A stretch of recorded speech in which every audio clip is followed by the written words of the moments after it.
verdadero propósito. Y vamos a ver cuál es el verdadero propósito para nuestra vida. No el que imaginamos, como decía antes, ni el que pensamos, ¿no? Sino el que nos da nuestro Creador, nuestro Señor, quien nos creó, quien nos dio vida, ¿no? Como les venía diciendo, ¿no? Esta palabra que venimos viendo en ese libro, que lleva como título Una vida con propósito. Y en este libro, el autor, Rick Warren, enfatiza que Dios tiene un plan y un propósito para cada uno de nosotros, sus hijos, ¿no? Para cada persona. Y que hay que entender y vivir de acuerdo con este plan que tiene, con este propósito. Y que es fundamental para una vida plena y satisfactoria. Este propósito es que estemos en relación con nuestro Padre, con quien nos creó, con nuestro inventor, ¿no? Y el autor, ¿no? Nos dice que nos da un ejemplo que es, la verdad que explica mucho como el tema ¿no? El propósito. Y nos dice, creo que en la apertura pasada el hermano Julio habló, así por arriba, ¿no? Que estábamos hablando justo en la célula, que daba el ejemplo de un inventor, ¿no? Cuando inventa un artefacto eléctrico o cuando compramos un mueble en algún lugar que es para armar, que si no tenemos las piezas y si no sabemos por un manual, el manual que crea ese inventor, nosotros no sabemos, nos quedamos con todas piezas y no sabemos qué hacer, o si un artefacto eléctrico no sabemos cómo funciona, ¿no?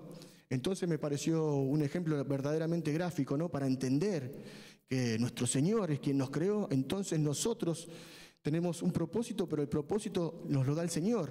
Nosotros fuimos creados por y para Dios. Dios nos creó y somos creados para Él, para tener relación, y Él nos va a ir mostrando ese plan que tiene preparado para nuestras vidas, ¿no? Y ese plan nos deja tan bueno, ¿no? Que cómo llegamos a conocer ese plan lo llegamos a conocer a través de la oración, hablando con Él, pero también nos dejó un manual. ¿Cuál es el manual? El que conocemos todos, la palabra de Dios, esa guía que tenemos para nuestra vida. Entonces nosotros, a medida que vamos conociendo al Señor, vamos empezando a crecer, ¿no? A tener esa comunión que hablamos siempre, esa relación con nuestro Padre, esa relación de padre e hijo, ¿no? Pero también tenemos que entender que es nuestro Creador y el que tiene un plan para nuestras vidas, ¿no? Una vez que empezamos a entender eso, empezamos a conocerlo y a caminar de su mano, Él nos va a guiar. Pero también en el camino podemos tener algún error. Por eso es importante que siempre estemos en contacto con Él, en comunión, como venimos hablando siempre, ¿no? Porque, como dice la palabra, que tenemos que tener cuidado, que se cree que esté firme, que se cuide de no resbalar, ¿no? Por eso es tan importante lo que venimos siempre hablando entre todos nosotros, estar en constante comunión con nuestro Padre, ¿no? Nuestro Creador. Y Dios nos creó, ¿no? Para tener esa relación con Él y esa relación sea lo principal de nuestra vida, ¿no? Pero después también tiene un plan para cada uno, ¿no?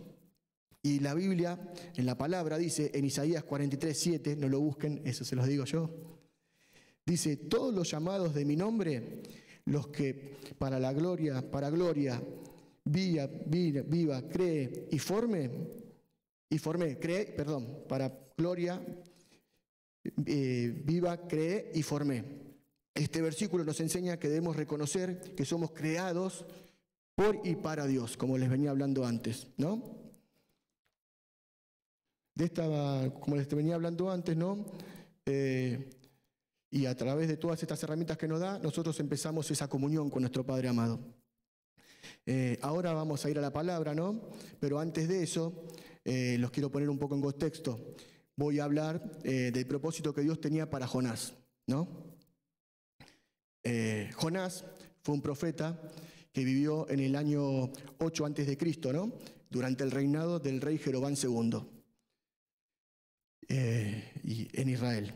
Jonás fue elegido por Dios para llevar al pueblo de Nínive un mensaje de arrepentimiento, un mensaje fuerte, un mensaje a un lugar que era peligroso, no era un lugar tranquilo, era un lugar donde reinaba la maldad y la violencia, conocido por eso. Entonces Bueno, esto es para ponerlos en contexto, ¿no? En base a este contexto, vamos a empezar a leer la palabra. Si me acompañan, vamos a ir a Jonás, capítulo 1, versículos del 1 al 17. Un poquito largo, pero lo vamos a hacer rápido igual.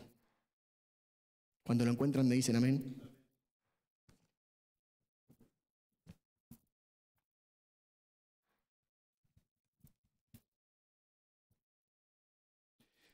Bueno, dice la palabra de Dios. Vino palabra de Jehová a Jonás, hijo de Amitai, diciendo, levántate y ve a Nínive, aquella gran ciudad, y pregona contra ella, porque ha subido su maldad delante de mí. Y Jonás se levantó para huir de la presencia de Jehová a Tarsis, y descendió a Jope, y halló una nave que partía para Tarsis, y pagando su pasaje, entró en ella para irse con ellos a Tarsis, lejos de la presencia de Jehová. Como habíamos dicho antes, Jonás no quería ir a ese lugar, el lugar que reinaba la maldad, y a llevar un mensaje. Ese mensaje era un mensaje duro, un mensaje de arrepentimiento o destrucción, ¿no? Seguimos. Pero Jehová hizo levantar un gran viento en el mar, y hubo en el mar una tempestad tan grande que se pensó que se partiría la nave, y los marineros tuvieron miedo, y cada uno clamaba a su Dios. Y echaron al mar los enseres que habían en la nave para descarga de ellos. Pero Jonás había bajado al interior de la nave y se había echado a dormir. Y el patrón de la nave se le acercó y le dijo, ¿qué tienes, dormilón? Levántate y clama a tu Dios. Quizás Él tendrá compasión de nosotros y no pereceremos.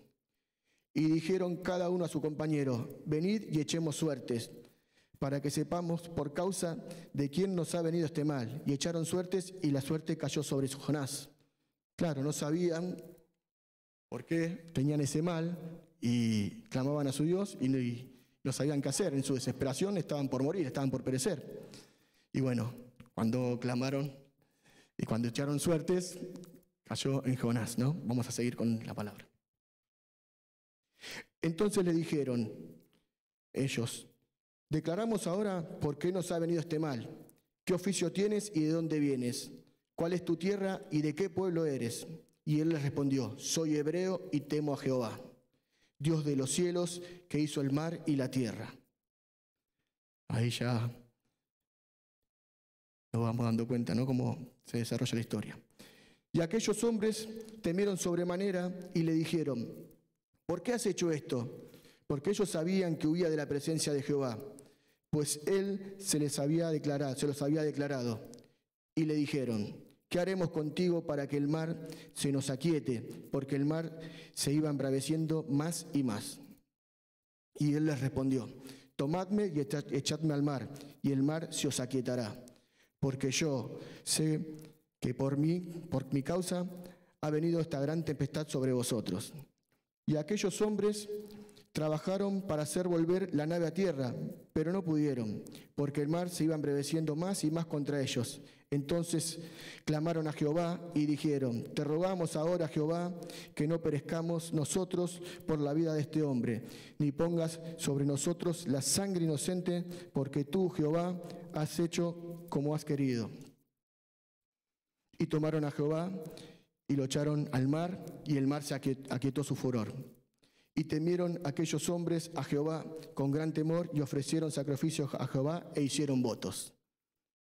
Ya Dios no estaba obrando solamente en la vida de Jonás, sino también en los hombres que estaban alrededor de Jehová, ¿no? Que ya hicieron votos y ya clamaban a Jehová y ya aceptaron a Jehová, ¿no? Qué poderoso que es nuestro Dios. Pero Jehová tenía preparado un gran pez que tragase a Jonás, y estuvo Jonás en el vientre del pez 3 días y 3 noches.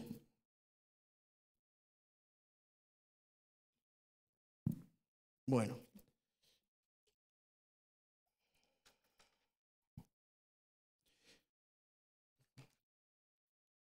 Estos versículos nos muestran que la desobediencia puede tener consecuencias gravísimas para nuestra vida, ¿no? Gravísimas para nuestra vida, ¿no? Y que Dios tiene el control de todo, sobre todo y de todo. Y que puede utilizar cualquier medio para cumplir los propósitos, ¿no? Sus propósitos, los propósitos que tiene para nosotros y los propósitos de Él, que son perfectos, ¿no? Por eso la importancia, ¿no?, de escuchar la voz de Dios y no solamente escuchar, sino, como decimos siempre, llevarla a la acción y hacer su voluntad, ¿no? Por eso lo que pasó con Jonás para nuestra vida y como varias personas de la palabra, ¿no?, que nos muestran, como por ejemplo cuando fue Saúl, cuando no esperó a que venga Samuel para hacer el sacrificio, vemos cómo las consecuencias cómo terminaron. Pero nuestro Dios es misericordioso en su amor y siempre nos sigue dando oportunidades, ¿no? Pero también en un momento sabemos que esas oportunidades no son eternas, ¿no? También por eso tenemos un Dios tan bueno que nos hace elegir. Así que ahora vamos a ir a la parte final de esta historia, ¿no? Y antes de entrar en estos versículos finales, les vamos a poner en contexto nuevamente, ya es la parte final, ¿no? Que Jonás se arrepiente y ora a Dios, ¿no? Cuando estaba en el pez, se arrepiente y ora a Dios. Y Dios en su misericordia, en su amor, ¿no? Porque Él tiene todo preparado, porque a Él no se le escapa nada, Él tiene todo planeado para nosotros, ¿no? Y sabía lo que iba a pasar. Pero cuando Jonás se arrepiente por lo que había hecho, ora a Dios y hace que el pez lo vomite de su vientre, ¿no? Así que vamos a ver ahora el capítulo 3 de Jonás, versículos del 1 al 10. Cuando lo encuentran me dicen amén, están ahí cerquita.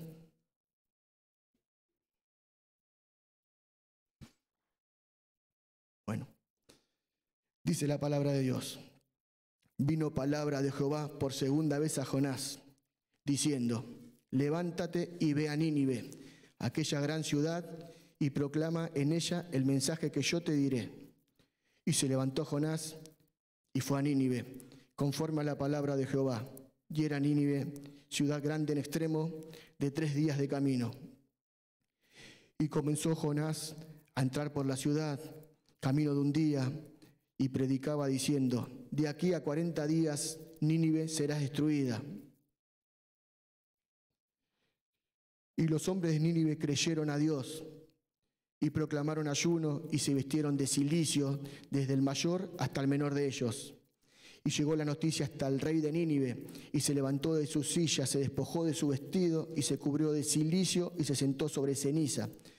El cilicio era una prenda que se usaba para el luto, para la penitencia, y estaba hecho de cabra, de otros animales, no de cabra, era uno de ellos, y se utilizaba también para mostrar que estaban mal, estaban por el luto, ¿no?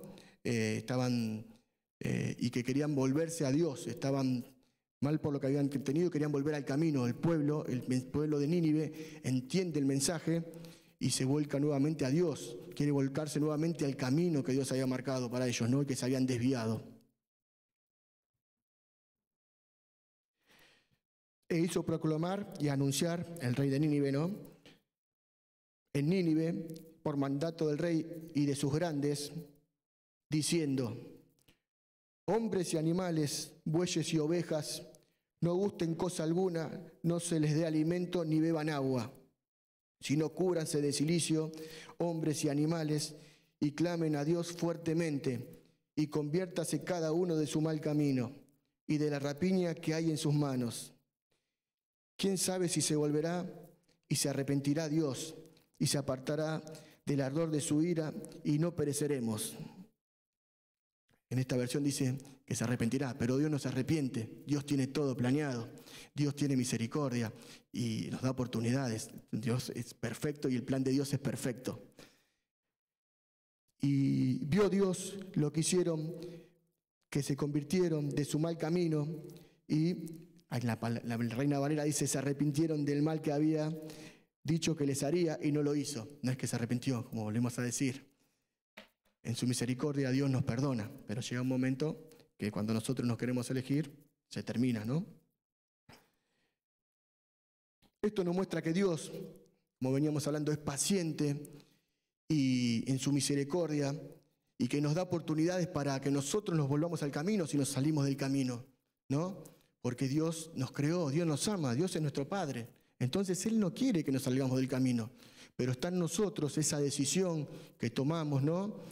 Cuando muchas veces nos hablan y no queremos ver, pero una vez que empezamos a conocer a Dios, nosotros, por entendimiento, por la palabra, por tener esa relación que tenemos con Él, nos damos cuenta que si nosotros nos alejamos del camino van a venir esas consecuencias, como venimos hablando en varias prédicas, ¿no? Con los hermanos, hablamos los unos con los otros, y sabemos que cuando vamos a tomar consecuencias malas, como también dice el pastor, vamos a tener decisiones malas, vamos a tener consecuencias malas, y si tenemos decisiones buenas, vamos a tener decisiones buenas, y esas decisiones buenas son de la única manera que son estando de la mano de Cristo. De la única manera, no hay otra, porque volvemos a no lo mismo. Dios es quien nos creó, quien nos dio vida, el que sabe lo que necesitamos nosotros, ¿no? El que cubre nuestras necesidades, el que nos cuida. Por eso, si nosotros estamos sin estar en comunión con Él, nosotros estamos a la deriva y pueden pasar cualquier cosa en nuestras vidas, ¿no?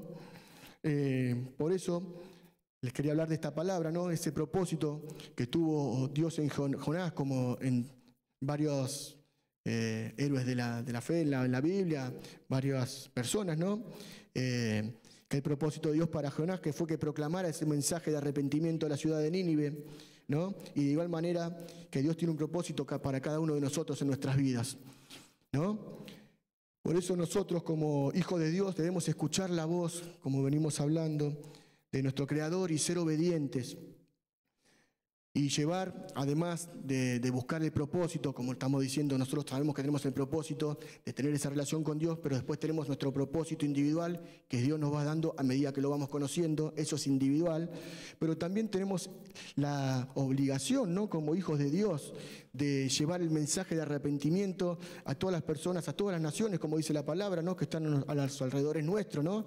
De llevarle la salvación y de mostrarle que Dios es el único que puede hacer de su vida lo mejor para ellos, ¿no? Y mostrarle ese propósito y darle la vida eterna, ¿no? Así que, bueno, la palabra es corta, pero es lo que viene hablando Dios a mi vida y también viene de la mano de esta campaña, ¿no? Que estamos haciendo de sanidad y liberación, que Dios nos manda a hacer. Y que es para que no solamente quede en esta campaña, sino que, y en las cosas que hacemos para la iglesia, sino que en nuestras vidas sigamos llevando este mensaje, porque el mundo está cada vez peor, lo vemos, yo lo veo en mi familia también, yo sigo orando por ello, sé que en su momento Dios va a cumplir mis oraciones, ¿no? Y su voluntad es perfecta. Y como me dice el pastor también, ya me los estoy empezando a imaginar sentados, adorando al Señor. Pero no solo a nuestras familias y amigos, sino todas las personas que estén a nuestros alrededores, ¿no? Tenemos esa obligación como hijos de Dios, como conocedores de la palabra, conocedores de lo que tenemos que hacer, no solamente con nuestra vida, sino con las personas que están a nuestros alrededores, ¿no? Llevar ese mensaje de salvación a todos y cada uno. Y después, nosotros somos mensajeros, Dios va a obrar en la vida de cada uno. Porque también recuerdo cuando hablaba con el pastor y yo estaba empezando, ¿no? Y tenía ese fuego, ¿no? Que quería convencer a todos, a mis padres, ¿no? Quería ser yo el que convenza. Pero no somos nosotros, es el Espíritu Santo el que convence, como me enseñó el pastor, ¿no? Entonces nosotros lo que tenemos que hacer es llevar el mensaje. Y no solamente llevar el mensaje, sino también con nuestro testimonio llevar el mensaje. Porque cuando ven que nuestra vida cambia por completo, como está haciendo en mi vida, y mostrarles que no somos perfectos, que seguimos teniendo errores, pero que Dios obra en nuestras vidas, ese va a ser el testimonio que nosotros vamos a dar, ¿no? Y el Espíritu Santo de Dios va a hacer el trabajo en cada una de las personas, en su tiempo, en los tiempos de Dios que son perfectos. Por eso, yo sé que nosotros estamos unidos en un mismo sentir, y cada uno de nosotros va a seguir haciendo ese trabajo, esa obligación, pero es una obligación que nos gusta porque amamos a nuestro Padre, amamos ser obedientes a Él y amamos a todas las personas y estamos aprendiendo a amarlas como nos enseñó Jesús, ¿no? Que no solamente porque amar a nuestras personas que estamos todo el día, a nuestros amigos, nuestros familiares es fácil, pero nosotros tenemos que amar a todos, como lo hizo Jesús, que amó hasta los que los castigaron, los que los lastimaron, ¿no? Así que el mensaje es ese, que sigamos en este sentir que está la congregación, la iglesia, y que sigamos unidos y adelante de la mano de Cristo. Así que los invito, si quieren, levantar para hablar con nuestro Padre y agradecerle todo lo que hace en nuestras vidas. Ay, amado Padre Santo, te damos gracias, papá, porque no solamente sos nuestro creador, papá, sino sos quien nos sigue cuidando y nos sigue dando oportunidades, amado Padre Santo, para que no nos salgamos del camino, papá. Por eso, ¿cómo no vamos a adorarte?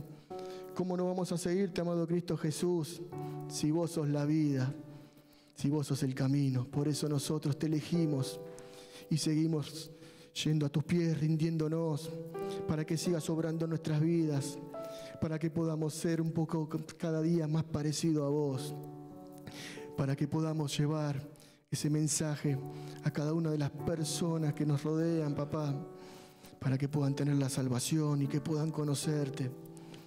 Te damos gracias, amado Padre Santo, por el lugar donde nos sacaste, Padre Santo, donde estamos en tinieblas y vos nos mostraste la luz. Te damos gracias por estar con nosotros en cada tribulación que pasamos, cada tribulación que vos nos mostrás que tenemos la victoria de tu mano. Por eso nosotros no tenemos miedo, porque tenemos a nuestro Padre, quien nos cuida, quien nos guía y quien nos protege. Y de esas tribulaciones vamos a seguir aprendiendo para seguir fortaleciéndonos en este proceso que estamos viviendo acá en el mundo, para llegar a tus pies en el cielo, en esas moradas que tenés preparadas para cada uno de nosotros, y que podamos seguir dándote gracias y adorándote en ese lugar donde no va a haber más dolor, donde no va a haber más angustia, no va a haber más enemistad, solamente amor, y amor en cantidad, el amor que vos solamente podés dar. Por eso te damos gracias, amado Padre Santo, por lo que hiciste, por lo que haces y lo que vas a seguir haciendo en nuestras vidas. Nosotros, tus hijos, te damos toda la gloria y toda la honra en el nombre de nuestro amado Cristo Jesús. Amén y amén.